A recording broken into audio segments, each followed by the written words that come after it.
Cet épisode a été créé à partir de l'anglais en utilisant l'intelligence artificielle. Bienvenue dans Follow Him Favorites. C'est ici que John et moi partageons une histoire en lien avec la leçon hebdomadaire de Viens et suis-moi. John, nous sommes aujourd'hui dans 2 Chroniques. J'ai une histoire à te raconter. Tout d'abord, John, tu te souviens qu'au chapitre 18 de 2 Chroniques, quelqu'un pose une question au sujet du prophète et que le roi d'Israël répond « Nous avons bien un prophète à qui nous pouvons demander la volonté du Seigneur, mais je le hais. » Citation exacte de la version du roi Jacques, mais je le hais. Mais je le hais, car il ne m'a jamais annoncé de bonnes nouvelles. Je n'aime pas ce type. Un autre roi, à la même époque. Ce type s'appelle Josaphat. Le prophète dit à Josaphat qu'il peut partir au combat et qu'il vaincra. Josaphat est terrifié. John, c'est dans 2 Chroniques 20-12. Il prie, car nous sommes sans force devant cette multitude nombreuse qui s'avance contre nous, et nous ne savons que faire. Mais nos yeux sont sur toi. C'est alors que le prophète lui dit, pars au combat, tout ira bien. La bataille n'est pas la vôtre, mais celle de Dieu. Josaphat dit à son peuple, croyez en l'Éternel, votre Dieu. Ainsi, vous serez affermis. Croyez en ses prophètes. Ainsi, vous prospérerez. L'armée de Josaphat part au combat, John. Il place d'ailleurs la chorale en tête. Il met les chanteurs en avant. Eh bien, avant de vous raconter ce qui se passe, laissez-moi vous raconter cette histoire. Cette histoire a été racontée par Randall K. Bennett en 2019 à la BYU. C'était lors d'une réunion spirituelle à la BYU. Il parle de sa merveilleuse épouse, Shelley. À propos de qui, John, il dit « J'ai dû lui faire ma demande 4 fois avant qu'elle n'accepte de m'épouser. Quand Shelley, son épouse, avait 15 ans, elle a vécu une expérience qui a changé sa vie. Lors d'une conférence de jeunesse, elle a rencontré par hasard un apôtre. Waouh! Est-ce que des apôtres viennent à vos conférences de jeunesse, John? Cet apôtre ne connaissait ni Shelley ni sa famille, mais il l'a invité à faire quelque chose qui l'a vraiment surprise. Il lui a dit « Veux-tu embrasser ton père sur la joue tous les soirs et lui dire que tu l'aimes pendant 1 année entière? Que dirais-tu, John? Est-ce que tu serais du genre à… » 1 année? 1 an? Elle a accepté, bien sûr, comme n'importe qui l'aurait fait, je pense, mais au fond d'elle-même, elle se disait « Ça va être impossible ».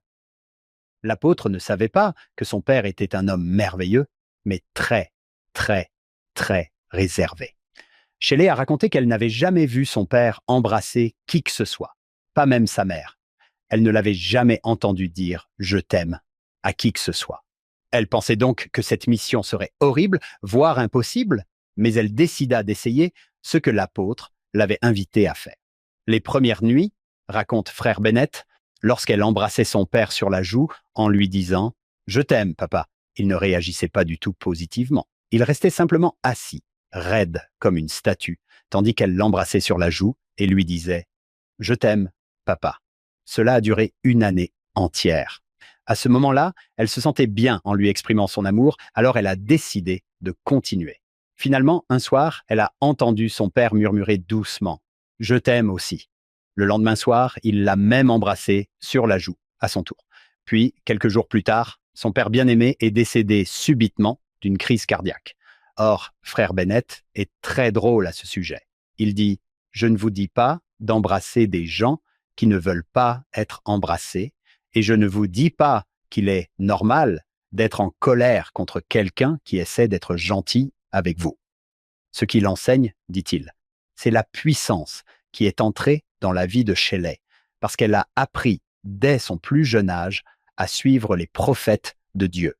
Or, le père de Shelley ne s'est pas joint à l'Église avant son décès, mais bien des années plus tard, elle a raconté cette situation à un autre apôtre.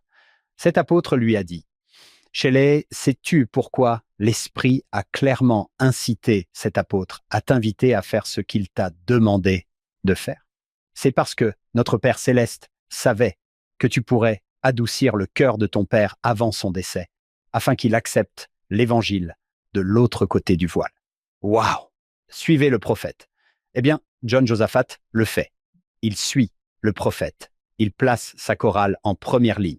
Lorsqu'ils sont venus chanter, le Seigneur a tendu des embuscades à leurs ennemis. Ainsi, lorsqu'ils ont franchi la colline, tout le monde était mort. toute l'armée qui marchait contre eux, tous étaient morts, et il leur a fallu des semaines, dit-on, pour ramasser tout le trésor et le butin. Voici à nouveau notre verset. Croyez au Seigneur votre Dieu, et vous serez affermis. Croyez à ses prophètes, et vous prospérerez. Super! Je pensais qu'il allait aller embrasser la chorale sur la joue ou quelque chose comme ça, mais oui, ça marche. C'est génial. Sœur Bennett, merci d'avoir suivi le prophète et de nous avoir raconté cette belle histoire.